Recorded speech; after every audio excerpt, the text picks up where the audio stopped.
Welcome to Johnny Dollar. Beginning tonight and every weekday night, Bob Bailey in the transcribed adventures of the man with the action-packed expense account. America's fabulous freelance insurance investigator. Yours truly, Johnny Dollar.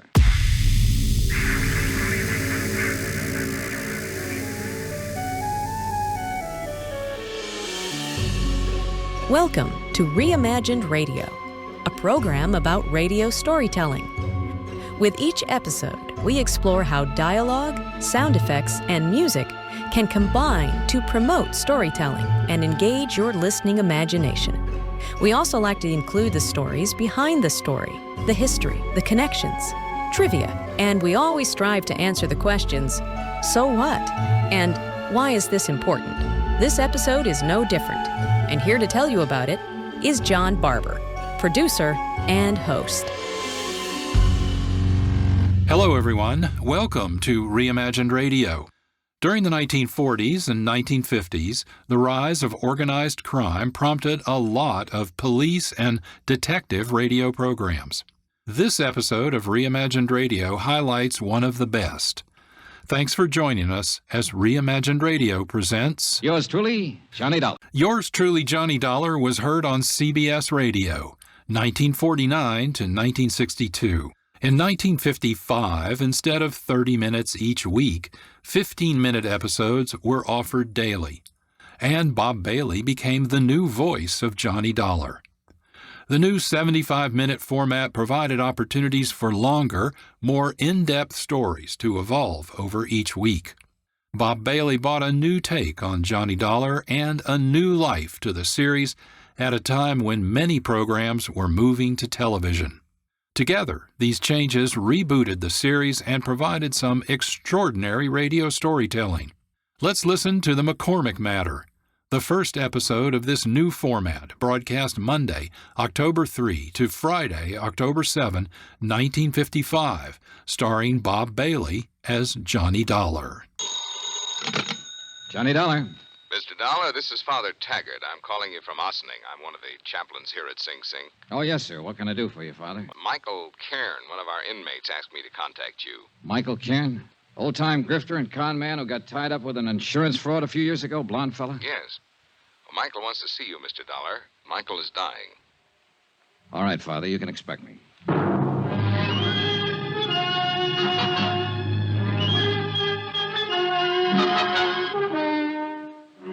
Expense account submitted by Special Investigator Johnny Dollar to the Allied Casualty and Insurance Company Limited, Markham Building, Hartford, Connecticut.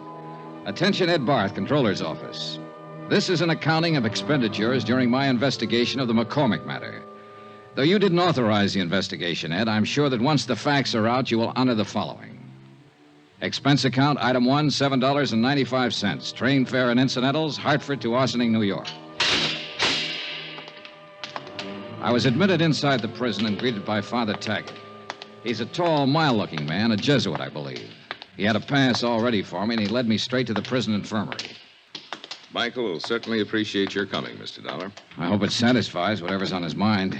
I can't imagine what it would be. You know, it was my investigation and testimony that put him in here, Father. He told me all about that, and I'm sure it has nothing to do with why he wants to see you. See, his lungs started to go about 2 years ago, and there's just been no way to arrest the condition. Does he know how close he is? Oh, he is, and he's not afraid to die. Here we are, Mr. Dollar. Oh. What? Hardly the same man I remember, Father. He's had it bad lately. Lost a great deal of weight. Yeah. Michael, Hi, Father. I brought someone to see you. What do you say? Hiya, Mike. Oh, thanks for coming. Thanks, Johnny. Thank Father Taggart here. He's an all right guy, Johnny. He's just like you. I always said you were the best insurance cop. Here, what's all this? I'm kicking out, Johnny. Didn't you tell him, Father? He told me, Mike. Guess I didn't live right. I'll be back in a little while. Thanks, Father. You take it easy, Mike. A lousy place to die, prison. I don't know how to tell you this. Maybe I better get the doctor. You shouldn't be talking so much. No, wait. Johnny, look, you know I'm no crybaby. When the doctor gave me the news, I got to thinking. I ain't scared to blow out, you understand? I know, Mike, I know. It's just that I had a wife once, long time ago when I started out. Oh? Yeah. Then I just kind of drifted out of her picture one day. Anyhow, I got to do something for her before I lay here and I get myself an idea. Yeah, Mike? Johnny, if there was some real easy money lying around, would you pick it up for me? Depends on how clean it is, Mike, and where it's lying. Sure. Well, it's clean, all right. You can find that out for yourself. All right. Now listen. Till they moved me down here in the infirmary, I roomed upstairs with Jojo Penny. You know him? No, don't believe I do. And a car thief from the Hay States. He got his sabbatical 3 weeks ago. Paroled. Uh-huh. Well, I've been in the camp with a lot of guys, but Jojo Penny takes the cake. He's got a little old 5-year trick to put in. This Jojo, he does it like a vacation. You know, a real picnic. Every time he gets a chance out in the yard, he's taking sun. So he don't get the color, see? Yeah. Well, when they push him in with me, I notice this. And I get to going over it in my head. Yeah. Why does a guy whistle in a cell block, Johnny? Why is he treating it like a rest home? Short term. He's got something outside waiting. That's it, baby. He's got something waiting for him outside. Something that he knows will keep safe. Money. Thought you said this was legitimate, Mike. It is. Now, wait. I didn't ask Jojo anything about this. No, I figured it out myself. Then a couple of times I hear him yelling in his sleep. McCormick, he yells. McCormick. Huh? Make sense now, Johnny? Not yet. The big heist, Johnny, the big heist. A few years ago, a rich guy named McCormick out on Long Island or someplace like that gets turned over for $100,000 worth of jewelry. You remember? Vaguely. Yeah, well, I'm thinking that Jojo Penny was in on it somewhere. Else why would he be singing and whistling and chilling himself around this fly trap for 5 years? Else why would he be talking about that when he's sleeping? McCormick. Yeah. Maybe you've got something, Mike. I know I got something, Johnny. And you got something, too. Oh, no, Mike, take it easy. Oh, I'm all right. Don't you see? The insurance company must have a reward out. They always do. A reward. Yeah, but Mike, look. I tell you, Jojo is the ginzo that done the job. Or he knows who did it. So, you look into it. Work on it. Maybe turn up the stuff and get the reward. Good clean coin. Yeah. Yeah. Send half of it to my old lady, will you? You keep the rest yourself. What do you say? Huh? Will you?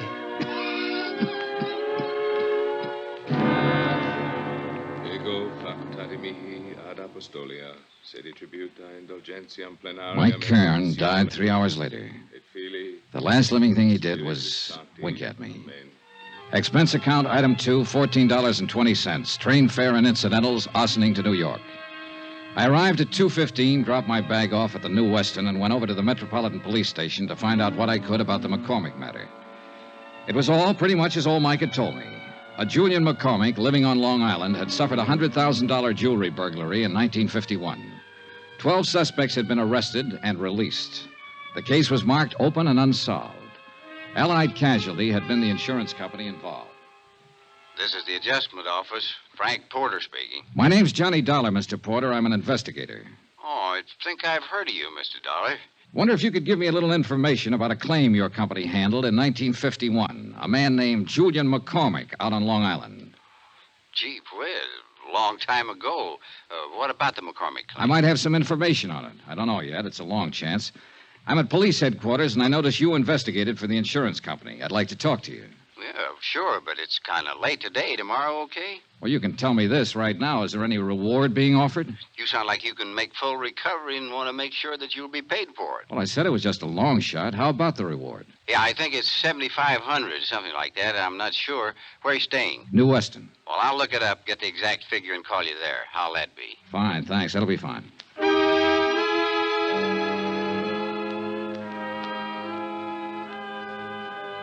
Before I left the police station, I turned out a mug on Jojo Penny. He was a big, broad-shouldered lad with plenty of beef, and a list of petty convictions, 4 of them in New York State. The last one was for carrying concealed weapons. His parole status was good, though, and the parole officer furnished me with his home address. The Allen Hotel, rates day, week, or month, 115th Street. It's open. Come on in. Hiya. Looking for Joe Penn. Yes, sir. That's me. My name's Johnny Dollar. Yeah? I just came down from Ossining. I saw a friend of yours up there, Joe. Who was that? Mike Cairn. How's Mike? Not so good. He died today. It's too bad. He was a nice old coot. Kind of liked him. Said if I ever saw you to say hello. Uh-huh. He didn't give you my address. No, I got it from the parole office. You some kind of cop? No, I work for an insurance company. Oh. Buy you a drink? Sure. Why not?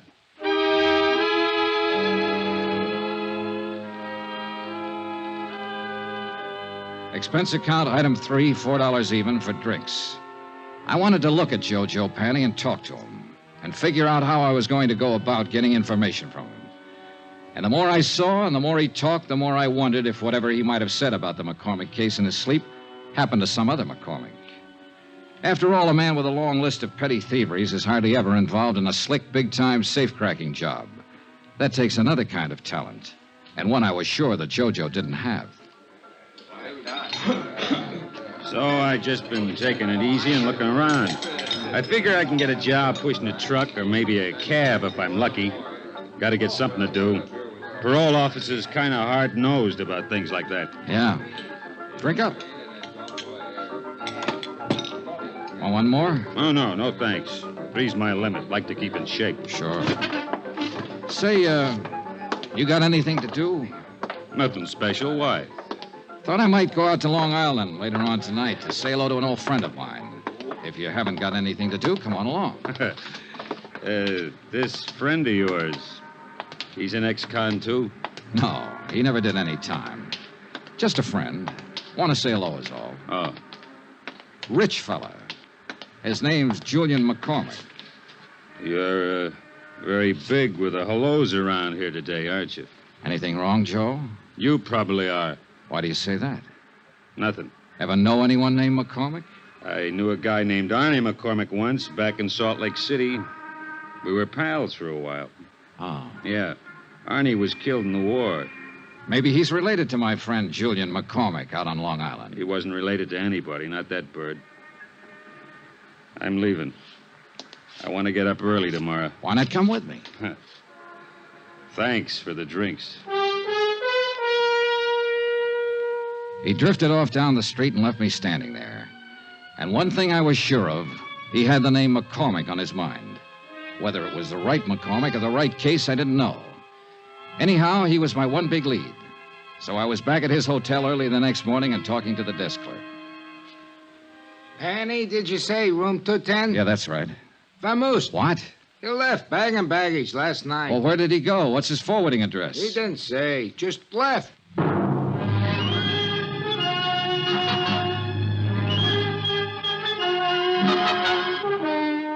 Tomorrow, there's living proof that a pretty girl can be just as dangerous as a pretty girl. Join us, won't you? Yours truly, Johnny Dollar. We're listening to the McCormick Matter, the first 5-part episode of Yours truly, Johnny Dollar, starring the new lead actor, Bob Bailey. As we heard in Part 1, Bailey followed the well-established series episode template, reviewing expense account items as frames for the story points. His first expense was a train ticket from Hartford, Connecticut to Ossining, New York, where a dying prison inmate puts Dollar on the trail of stolen jewelry. Let's listen now to Part 2 of the McCormick Matter. Johnny Dollar. It's Frank Porter, Allied Casualty. Yes, Mr. Porter. Oh, call me Frank, Johnny. You phoned yesterday about the McCormick matter. I got all the stuff about the case on my desk here, and we're still offering $7,500 reward. Thanks for confirming it, Frank. Sure. You got a tip or something? An old con named Mike Cairn gave me a tip about a guy named Jojo Panny. I'm working on it. Need any help? No, not yet. I might. Jojo pulled out of his hotel last night, bag and baggage. Oh, what are you going to do? I'm on my way to Long Island. Huh? I want to talk to McCormick himself. Oh. Johnny. Yeah? Let me give you a tip for your own good. Don't bother Julian McCormick unless you've really got something. Could be dangerous. I think I've got something.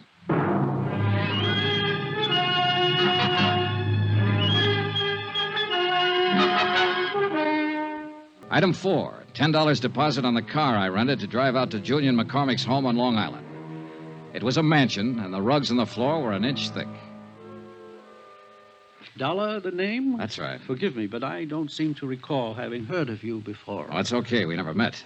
I'm an insurance investigator. Oh, really? Am I being investigated or something? No, nothing like that. It's just that I might have a lead on that jewelry that was taken from your home a few years ago. Well, that's wonderful. You must tell me about it. Well, I'm just checking a few things, Mr. McCormick. I haven't even gone over it with the man who handled the case for Allied. Possibly I have run into something that'll help. I don't know. I'd like you to tell me what happened. My safe was opened and my jewelry taken. I mean, how it happened. Well, it was right in this very room. That's the wall safe there. Uh-huh. Mrs. McCormick and I had just returned from our honeymoon. 5 years ago it was. Yeah?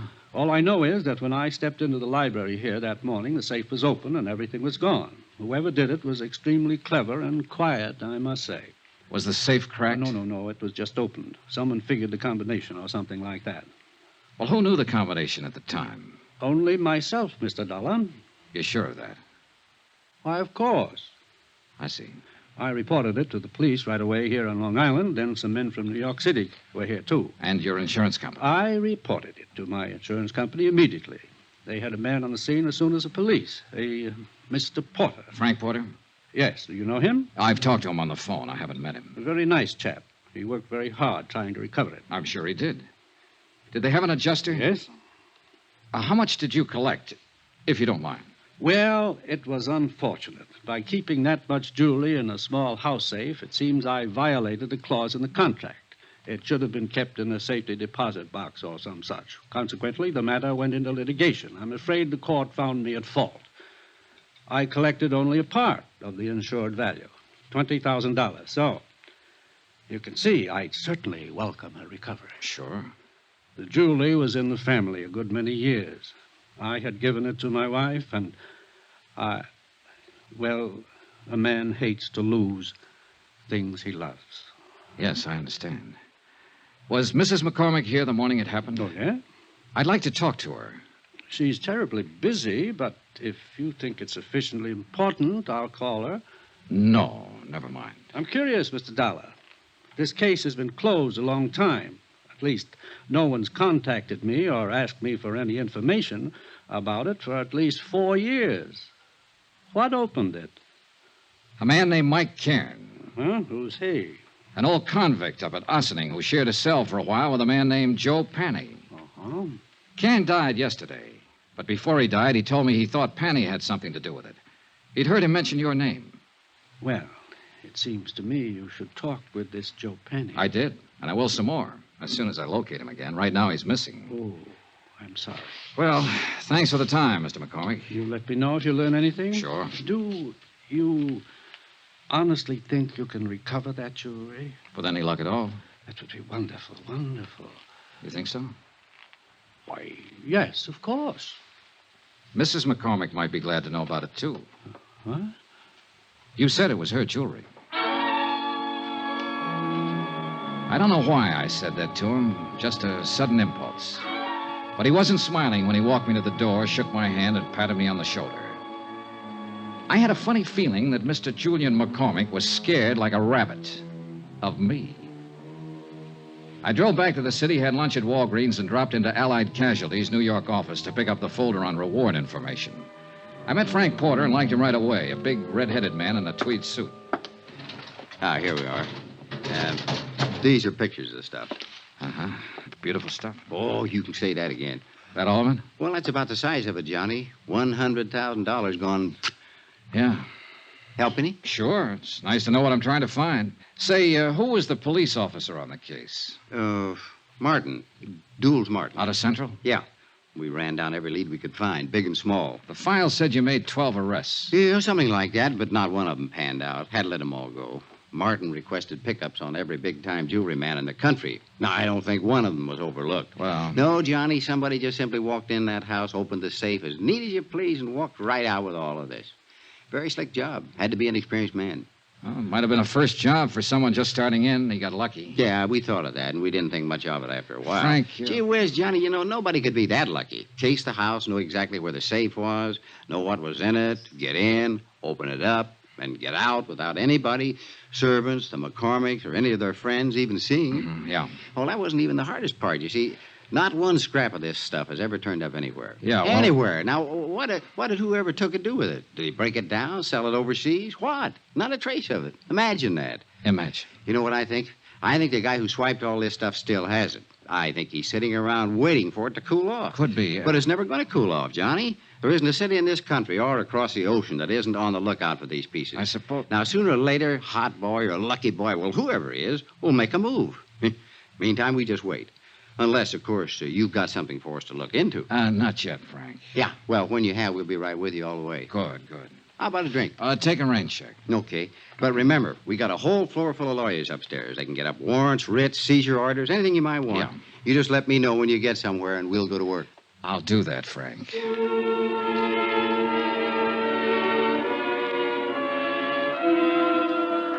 I left Frank Porter and went back over to the parole office to see what had developed with Joe Panny. Nothing had developed. He hadn't put in a change of address, nothing. So I went back to my hotel and had some dinner. Then I shaved, changed my clothes. Expense account, item 5, $1.50 cab fare. I garaged my rented car, went back to Central Police Station, and pulled out the mug on Joe Panny once more, hoping to get a line on some friends or relatives of his where he might be staying. Up till then, things had been going pretty routine. Then a clerk from the parole offices stepped across the hall. Hi, Mr. Dollar. Hi. Thought it was you I saw in here. I wasn't sure. How's it going? Fine, fine. Talk to your friend Jojo Panny yet? Not today. Why? Well, you seemed awful anxious to talk to him, is all. I am. Why don't you go see him? You playing games? I've been trying to find out where he is all day. And I already told you. You what? Sure, I gave it to you half an hour ago when you phoned. When who phoned? Sure, about half an hour ago. Look, Joe Panny called in and told me his address. Yeah? I no sooner set down a phone and you call in and said, "This is Johnny Dollar. Have you heard from Joe Panny?" What? I said, yeah, and I told you his address, that's all. What address did you say? The Allen Hotel on 115th Street, same place he was before. What's the matter, you forget? It took me 10 minutes to get from the police station over to the Allen Hotel. 10 minutes of wondering who'd put in that call and used my name. I went up the stairs, 2 at a time, up to the second floor. And right at the top of the landing, I bumped into a dark-haired woman wearing a silver fur piece. Oh, I'm sorry. I didn't see you. It's all right. You hurt? No, not at all. Please, let me go past. I'm in a hurry. Yeah, I'd be in a hurry, too. What do you mean? The gun. What? You should carry it on the inside of your purse. Oh, I didn't... Suppose I take it. No, let go of me. Fingernails, huh? Give it to me. All right, take it. She'd given it to me, all right on the side of the head. It didn't knock me out, but it did knock me off balance, so I tangled up with a hall table. And that gave her plenty of time to scurry down the stairs while I got out of the furniture and back on my feet. By the time I got down the stairs and out on the street, she was nowhere in sight.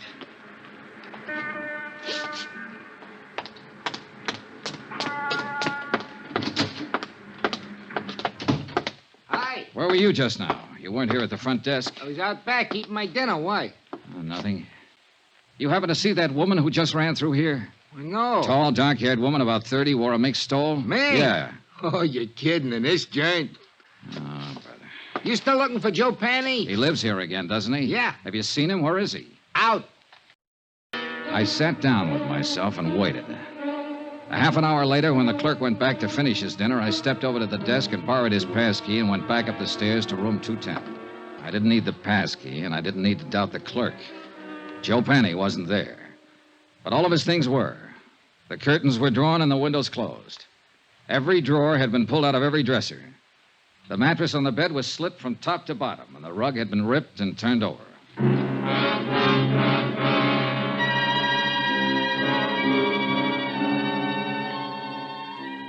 Expense account, item 6, $1, 1 drink. For me. I left Jojo's room, went to the nearest bar, sat down, and had a drink. A scared victim, a missing con, a dark-haired woman wearing a mink and a gun, and other things. Right then and there, I decided that Mike Cann's tip had been pretty good at that.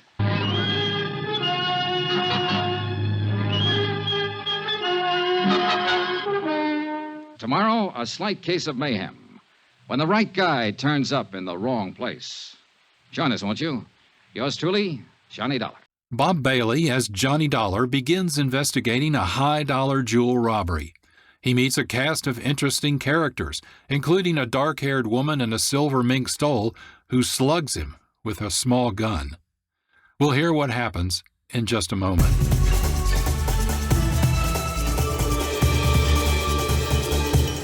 This is Reimagined Radio. I'm John Barber, producer and host.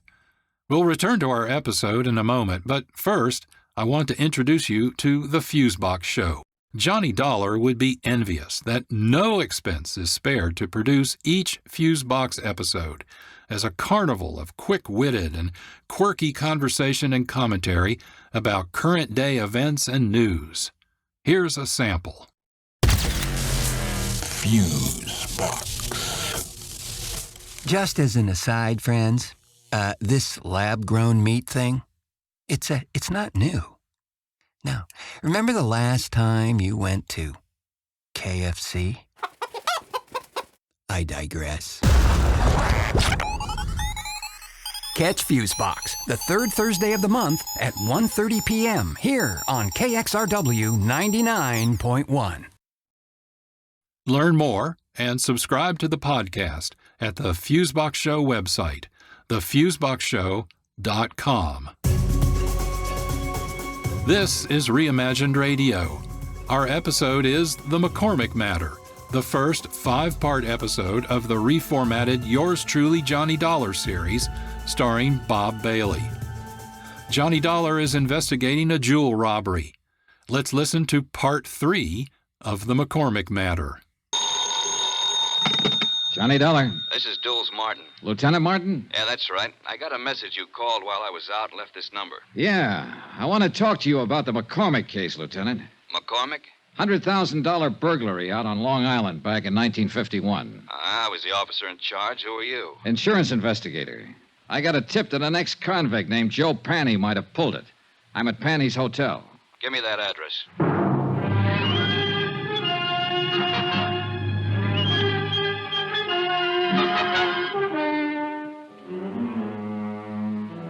Expense account, item 7, $2, 2 drinks. For myself and Lieutenant Duels Martin, NYPD. A big, swarthy man who seemed to know what he was about. Martin looked over the damage done by the unknown ransacker of Joe Panny's room, questioned the clerk who was unable to furnish any helpful information, then, because Joe Panny was officially a parole violator, ordered a general pickup. I don't quite get all this, Dollar. How'd you come in on this? Old Mike Cairn died up at Sing Sing 2 days ago. Before he went, he told me he believed Joe Panny might have pulled the McCormick burglary. It didn't seem likely then, Panny being a small-time auto thief and whatnot. But now it does, in view of what's been happening lately. Somebody sure wants something Panny might have, judging from that room. I never saw one taken apart better. An expert search job. Yeah. Now, Dollar, about this woman you saw. Pretty, about 30, dark hair, good dresser, wore a silver mink stole. The gun she socked me with was a little one, a 25 or maybe 32 automatic. Mm-hmm. You think she might have done the searching in Joe's room? What do you think? She was flustered and upset when I bumped into her, anxious to get away from the place. And, of course, the gun in her hand. Yeah. I suppose you talked to McCormick, got the full story of the burglary from him? Almost first thing, yeah. Well, I remember him when it first happened. Nice enough, but strange, I thought. This business about somebody phoning the parole office ahead of you to get Joe Panny's address, that stops me, though. That part sounds crazy. Not if somebody knew I was looking for him, wanted to get him first. But who? How should I know? Well, we'll see what we will see. Can I drop you anywhere? No, thanks. I'll walk. 2 days passed, and I didn't hear from Lieutenant Martin. I finally phoned in, and a supplementary had turned up, no leads. Martin had men watching Joe's hotel. His former friends and acquaintances were being checked. Meanwhile, I decided to try and find out who the dark woman in the first stole had been. So once more, I combed over Joe Panny's file at headquarters, this time looking for a woman's name. The only one mentioned was an ex-wife who had divorced him 6 years before. Her name was Iris Carter. At the Bureau of Vital Statistics, the marriage certificate and record of divorce proceedings gave me a composite picture of an unhappy and turbulent 3-year marriage. It also gave me a general description of Iris Carter that could very well fit the woman I'd seen briefly in the hallway outside Joe Panny's hotel room.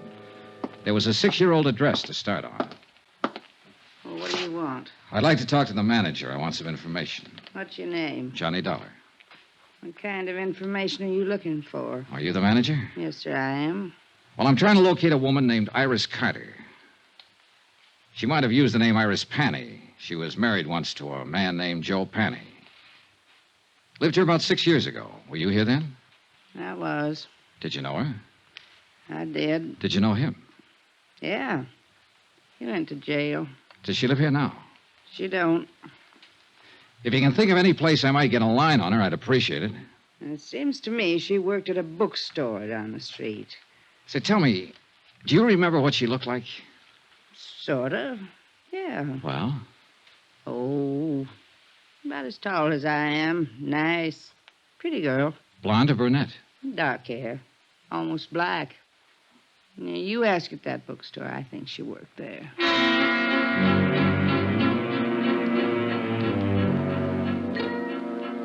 The bookstore Iris Carter Panny had worked in was as dismal as the neighborhood. The proprietor, a Mrs. Oles, yielded a little more helpful information than Iris Carter's former landlady.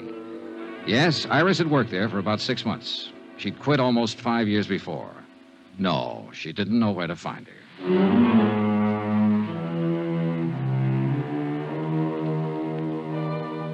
Expense account, item 8, $1.02 lunch. I had it in a neighborhood diner called the Showboat, a place where Mrs. Oles said Iris Carter had frequently eaten. The restaurant manager remembered Iris vaguely. She also remembered Iris's boyfriend. I asked for a description. She did better than that. She gave me his name, occupation, and address. An old rehearsal hall 2 blocks away.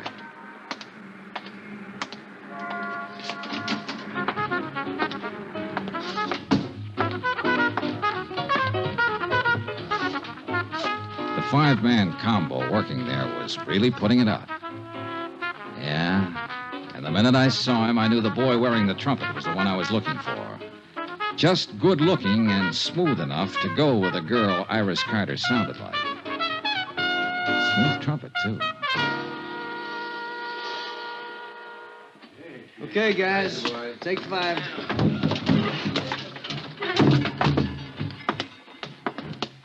I'm looking for Jack Lang. You found him. I'm Johnny Dollar. Could we talk a minute? That's about all I got, Mr. Dollar. Well, I've been asking around the neighborhood, and they tell me you once knew a girl named Iris Carter, or Iris Panny. Iris Carter. Go on. I'd like to find her and talk to her, and I thought you might be able to help me. Go on. Well, let me put it this way. As far as I know, she's in no trouble. The one we want is her ex-husband. You'd be helping a lot if you could tell me where to find her. I don't know. I honestly don't know, and I sure wish I did. I'd like to find her myself. Why? Well, when she went with me, wasn't any good. I think she just walked out because she was tired of losers. Sick up to here, you know what I mean? Can't blame her. But now I got something. It's this little 5-piece outfit. Not much, but something. I'd like to show it to her and say, Iris, this is mine. You kind of had it bad, huh? Bad as a guy like me can get it. Ever see her? No, she must have been something. Here. Take a look. Nice, huh? Yeah. I take it back. What back? About seeing her. I've seen her. When? Where? 2 nights ago in the hallway outside Joe Panny's room. You sure? I'm sure. She hit me with a gun before she left. The picture he had flipped out of his wallet was old and well thumbed. It showed a sultry kind of face that could have been 20 or 30 or 40. A wide, frank, smiling, happy mouth. Not the kind of girl I would imagine could ever be married to a Joe Panny. But there was no doubt about it. She had been married to him, and I had seen her. On my way back to the hotel, I dropped in to check with Lieutenant Martin. Hi. Hi. Doing any good? Any lead on Joe Panny? Nothing so far. This may take longer than I thought at first. Well, I've been out looking for his ex-wife. I didn't find her, but I found a few people who knew her. She was the one at his hotel the other night. Name's Iris Carter. You sure? Positive. I saw her picture. We better try to pick her up, too. I'll put it out right away. Fine. Well, I'll keep in touch. Oh, wait a minute. Don't go. Huh? We had some action here today. Sit down. Thanks. Well, they found your boy, Joe Penny. What? Yeah. He's on his way to the morgue. Harbor Patrol picked up his body a couple of hours ago, loaded down with slugs. Some case. And that ain't all, Johnny. Huh? His feet were burnt.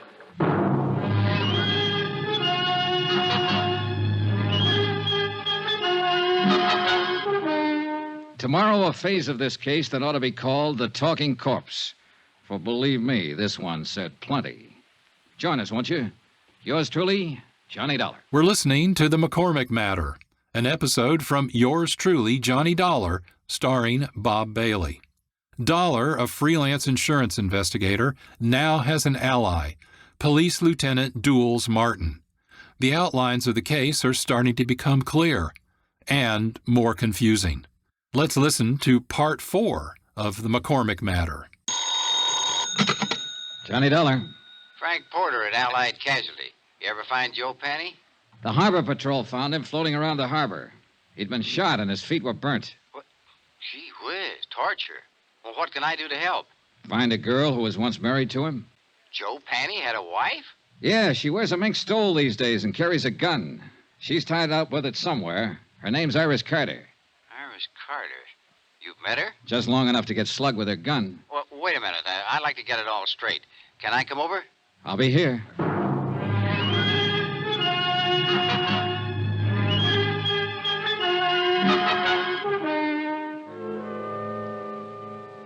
Expense account, item 9, $14 even, secretarial services. I dictated a detailed report of the $100,000 McCormick case. I did it for two reasons.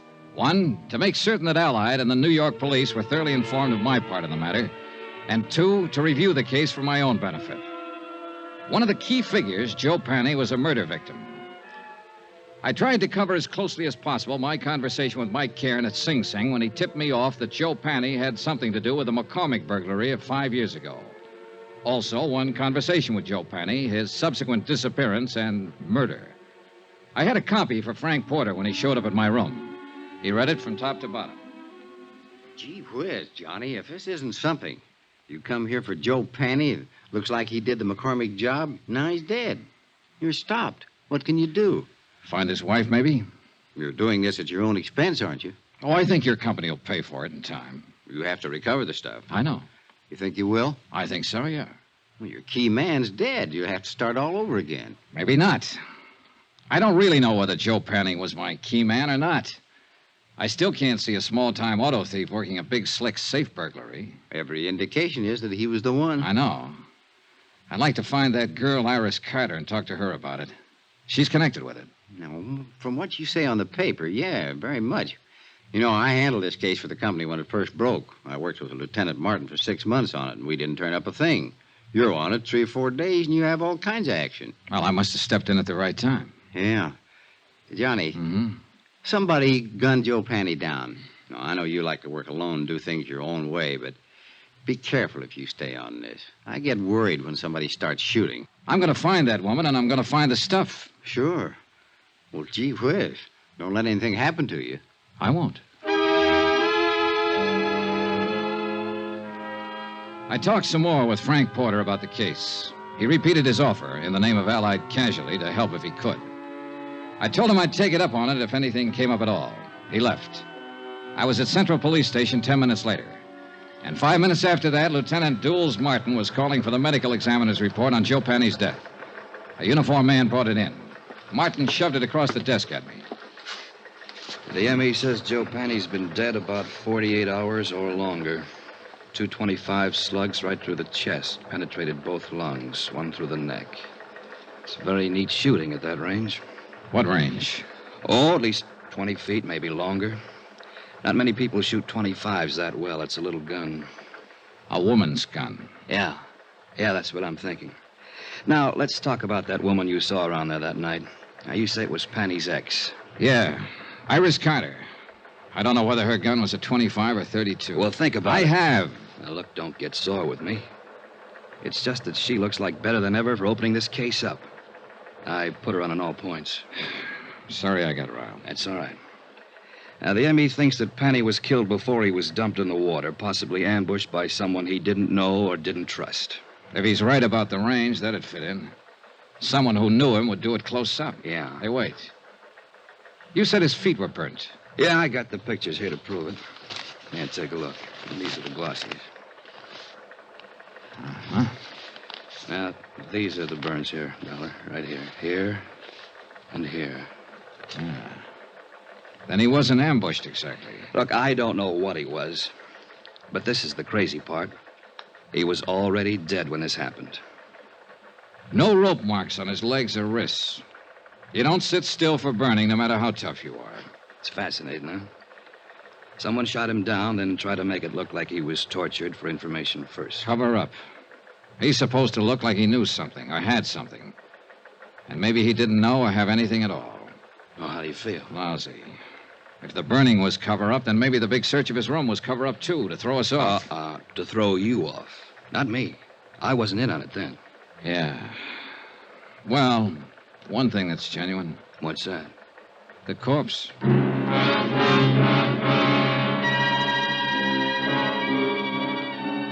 An hour and a half later, a witness was delivered to the office of Lieutenant Martin. His name was Edmund Thompson. He sold papers in the dock area. Both Martin and I looked at him twice, and I could tell both of us were doubting the credulity of anything he might have to say. Hi. Hi. My name's Martin. This is Mr. Dollar. Yes, sir. Glad to know you both. Would you mind telling us everything you saw the other night? I was on the vacant lot. I was cutting across towards the docks. Oh. Then I see this car pull up. Long black car. A lot of chrome on it. This fella jumps out and goes around to the back. He opens the trunk, and he pulls this other fella out. Hoists him up, and he carries him over the dock. Then he just lets him go. This car the man had. Long black one. A lot of chrome. How about the man? Can you describe him? He stood there and looked down at the water and started himself a cigarette. Well, how was he dressed? Didn't notice. Would you know him if you saw him again? Nope. Look, when you saw him dump a body into the water, why didn't you notify the police? Why should I? It's police business. Let them take care of their business. I'll take care of mine. Any of you fellas got a cigarette on you? I left Lieutenant Martin brooding over his witness and went out for a bite of dinner. When I called him later, he hadn't learned anything more, so I decided to call it a night and went back to my hotel. I found a note waiting for me from Jack Lang, the band leader friend of Iris Carter. Said he'd got a tip. She'd worked at one time at the Elmar Theater in the Bronx. I decided my night was far from over.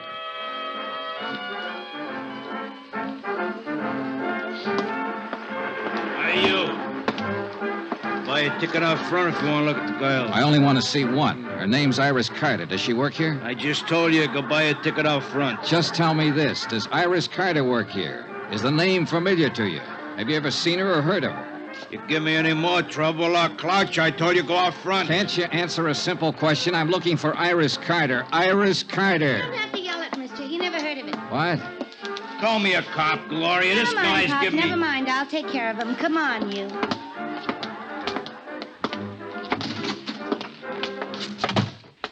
I'm Gloria Ward. Who are you? Johnny Dollar. What do you want with Iris Carter? I want to see her and tell her something. Where can I find her? She don't work here no more. Hasn't worked here in 4 or 5 years. She quit. Well, where is she? She got herself married to a nice guy. Good for her. Is she in town? Are you a cop? I'm an insurance investigator. Now listen. Iris is good. You know what I mean? And she's married to a nice guy now. She's set up nice, and I like to see a girl set well, don't you? Certainly. You look like a right kind of guy. I believe you. Thanks, Gloria. She lives out in Long Island now. Her name's McCormick. Iris McCormick. By the time I said goodbye to Gloria and walked out the stage door and got out into the alley, I thought I had most of it again. The ex-wife of an ex-con married a wealthy Long Islander named McCormick. When the honeymoon was over, the safe was robbed. Walking out that alley, I was wondering whether to phone the police or Allied Casualty first.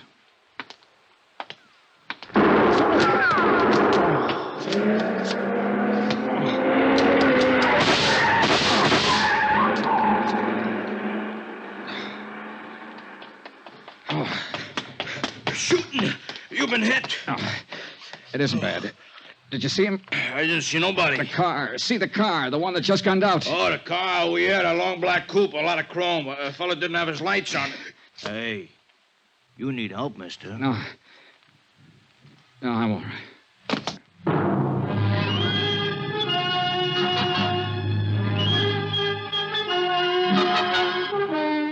Tomorrow, the end of the trail of a .38 caliber slug. Join us, won't you?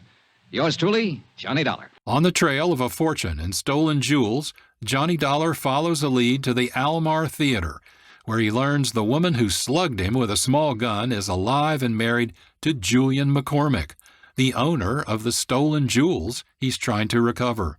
Walking to his car, Dollar is wounded in a drive-by shooting.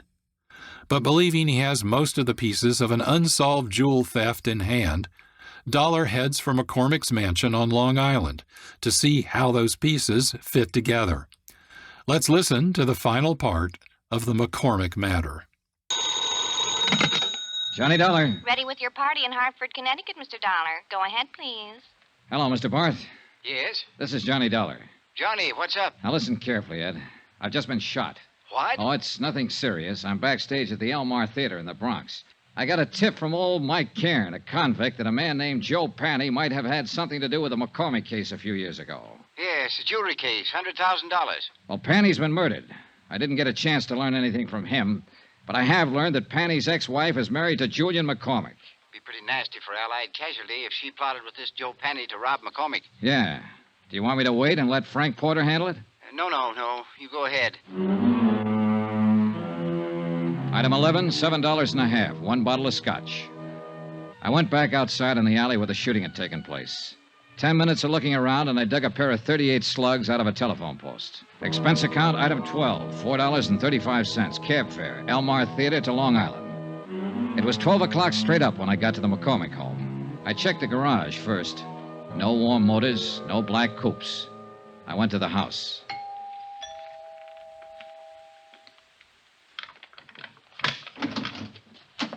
Oh, it's you. Hello, Mrs. McCormick. No, please. Please don't come in here. My husband. Oh, please. I don't know who you are, but I remember meeting you at the hotel the other I'm day. Johnny Dollar, an insurance investigator. Insurance? Oh, well, there must be some way we can fix this up. Talk to me tomorrow. I'll meet you somewhere. How can you fix up murder? Murder? What are you talking about? Joe Panny's dead. Your ex-husband. He was shot with a .25. Just like the one you swung at me at the hotel. Oh, no. You want to tell me about that?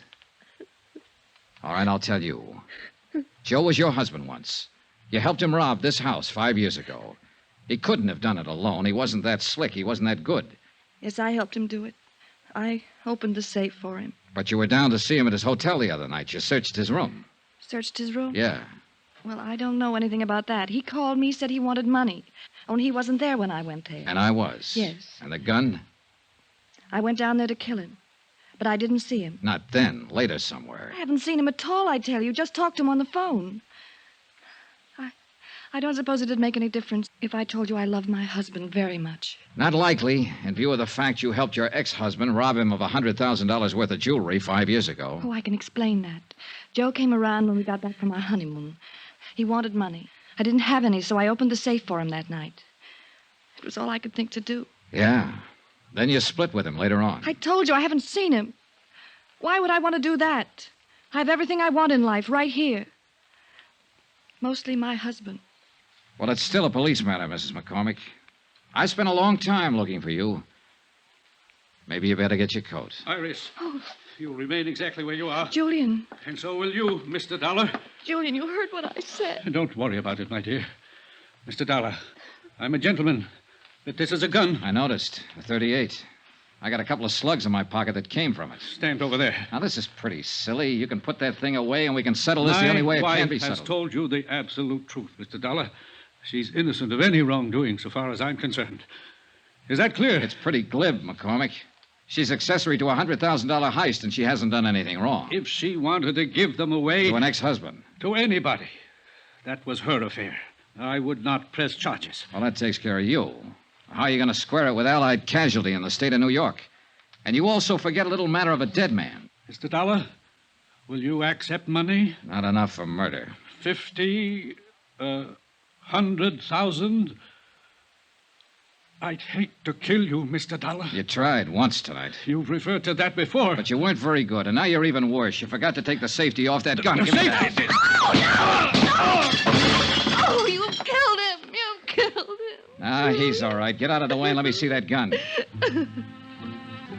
I was looking at the .38 I'd taken from Julian McCormick. There was a smear of cosmoline still inside the barrel. I sniffed it, checked it, found all chambers loaded. It was a brand new weapon, and it had never been fired.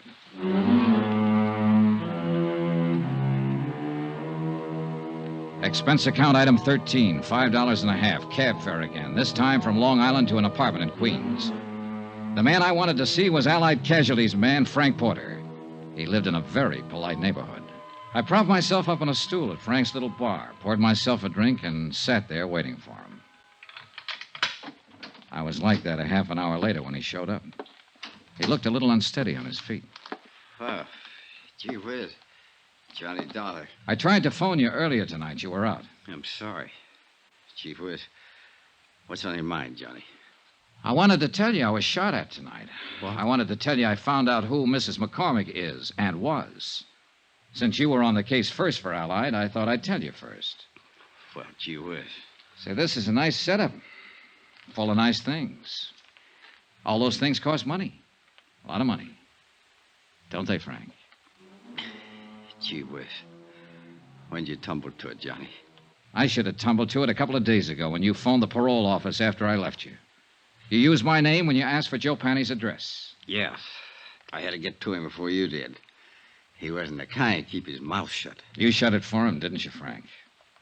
Mind if I sit down, Johnny? Now, go ahead. They'll be strapping you down one of these days. Gee whiz. It was one of those lucky things, Johnny. When I was called to Long Island to investigate that heist 5 years ago, I met McCormick's wife. Happened to recognize her as Joe Panny's ex. And you knew McCormick was in love with his wife enough to pay you to keep quiet. I gave him service for his money. The cops would have broken that case in 24 hours, but I covered up all the tracks I could find. Then you just sat around drawing blackmail from McCormick. Gee whiz. Don't look at me like that, Johnny. Every guy has a price. Well, do we go in quietly? You'd be surprised, Johnny, how quiet. You better dial for an ambulance if you want me to go to the trial. What? You were good in that alley back of the theater tonight, Johnny, when I tried to knock you off. You nicked me twice. Dial the doc. Quick, quick.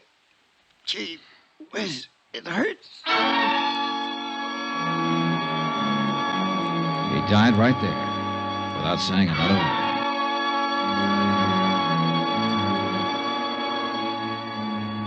Expense account item 14, hotel and board in New York City, $79.30. Item 15, $84, legal fees and incidental expenses involved in locating the widow of Mike Cairns, who it seems is still alive somewhere in Iowa and will accept half the reward as promised. Item 16, $14 even, transportation back to Hartford. Expense account total, $265.91. Remarks? Gee whiz. Yours truly, Johnny Dollar. We just listened to the first 5-part episode of Yours Truly, Johnny Dollar, starring Bob Bailey. Let's recap. Iris Carter, the ex-wife of Joe Panny, a car thief, helps him steal expensive jewelry from her new, wealthy husband, Julian McCormick. Frank Porter, the original insurance investigator, is bribed by McCormick to protect Carter. Porter murders Panny when Dollar's investigation gets close to the truth and attempts to murder Dollar in a drive-by shooting, but himself is fatally shot by Dollar. Porter confesses to Dollar just before he dies. Both McCormick and Carter are arrested for robbery and insurance fraud.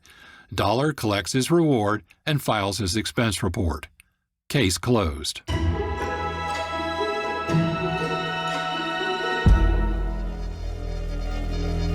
This is Reimagined Radio. I'm John Barber, producer and host. With each episode, we explore radio storytelling using voice, sound effects, and music. Here are some examples.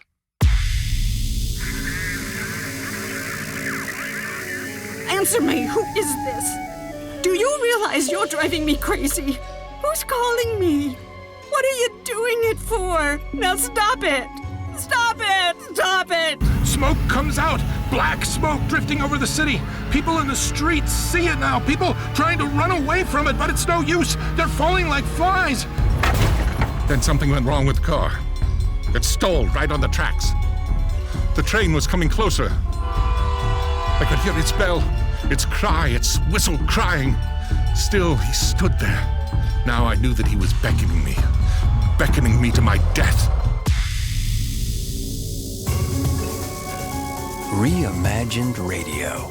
Nothing to see, everything to hear.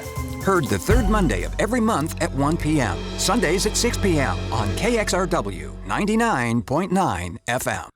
More information and listening opportunities are available at our website, reimaginedradio.fm. Reimagined Radio is also available as podcasts. Subscribe wherever you get your podcasts or at our website.